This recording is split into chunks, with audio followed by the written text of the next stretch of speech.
Warren Jim Trafficant because he's the best candidate for the 17th congressional district. I don't even live in the district, but when it comes to border security and China and everything, Jim Trafficant has always spoken what is right for this country and not what a political group wants him to speak.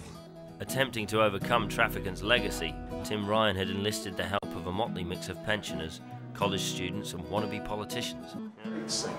There was Tom Caroni, affectionately known as Shark, Tim's sounding board, confidant and butt of his jokes. I got a mouth like a shark. Stuff in your face. Look how big his head is. I mean, his head is enormous. Don't move. Don't look in the camera, you're gonna break the thing. Tim and I don't refer to God as God. We refer to him as the Allied Supreme Commander. And I talk to him all the time, and you know, and I haven't been wrong 3 times. We're not saying he's endorsed our candidacy, are we? Yes, he has. I want to be on record as saying I don't think God has endorsed my candidacy. Tom? Yes, he has. He has? He has. This beautiful young lady is my girlfriend, Julie. This is the lowest of low. I just point something out. The world, I'm jumping out in front of moving traffic. Dean Thomas, 502-7386. I enjoy long walks on the beach, candlelight dinners. Dean Thomas, political manager, comedian and self-styled ladies' man, who enjoyed a love-hate relationship with 20-year-old student Jess Fishel. I saw him kick a puppy the other day. It was the most horrible thing I've ever seen. Dean, why did you kick the puppy? It wouldn't stop barking. I've had it with you.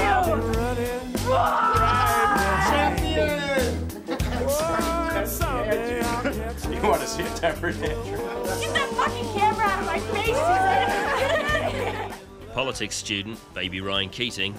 Always be in love. Is that recording right now? Yeah.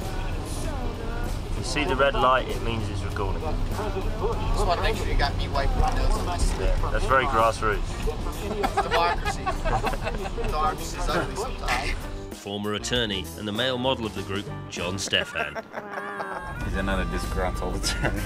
Add to it. I had a full year of practice under my belt and then left it. Just make us look cool. This team shunned sleep and braved the elements for their man, never more so than when it came to Ryan's signature campaign technique, sign holding.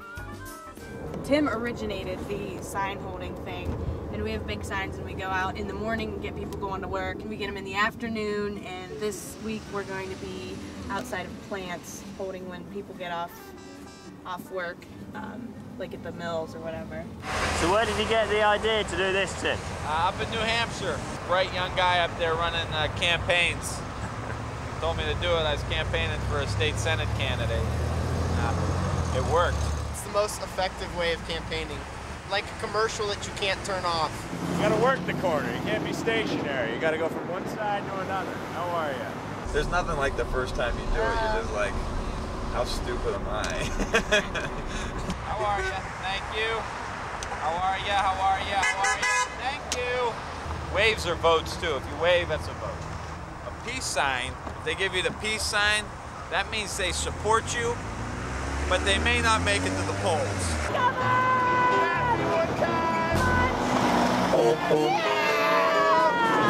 But above all, persistence seemed to be the key. How are you? How are you? How are you? How are you? How are you? How are you? How are you? How are you? Thank you. They like me. They really, really like me. How are you? Babe, I hope it's gonna snow on Friday. We'll be out in the snow. That's stressful. This is just cold as hell.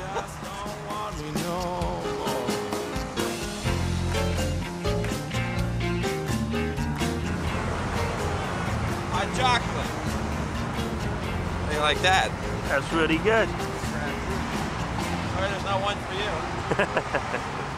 Standing on street corners brought recognition, but it was important to win endorsements from as many sections of the community as possible, particularly in an area with such a diverse cultural mix. This area was originally a part of the Connecticut Western Reserve, where a bunch of white men from Europe came over and started steel mills.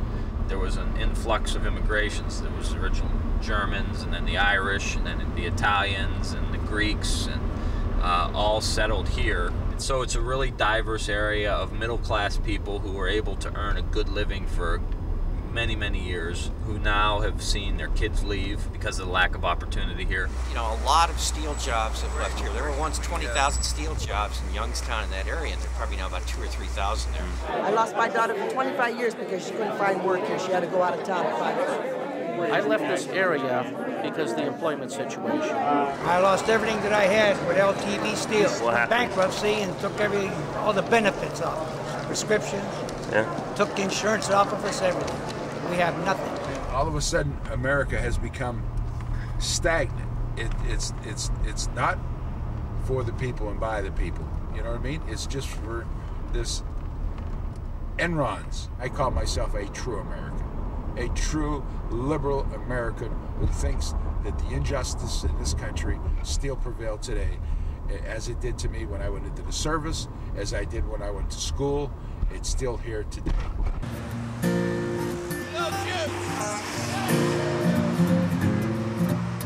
As the campaign in Ohio reached its final few days, radio interviews were 10 a penny.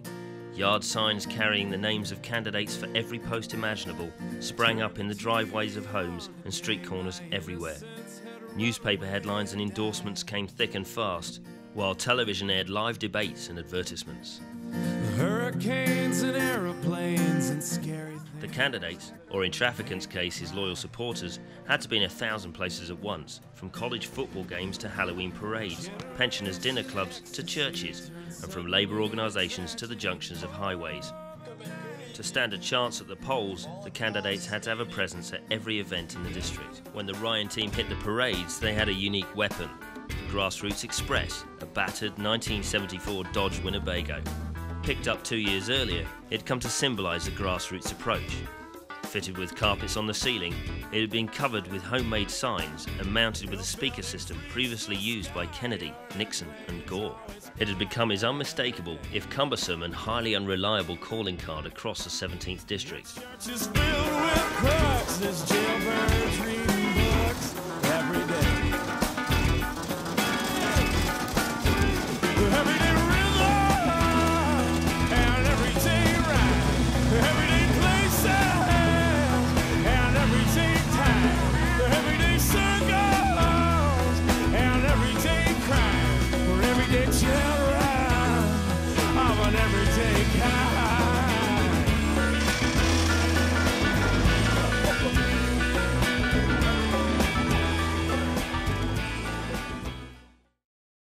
Available now on video on demand.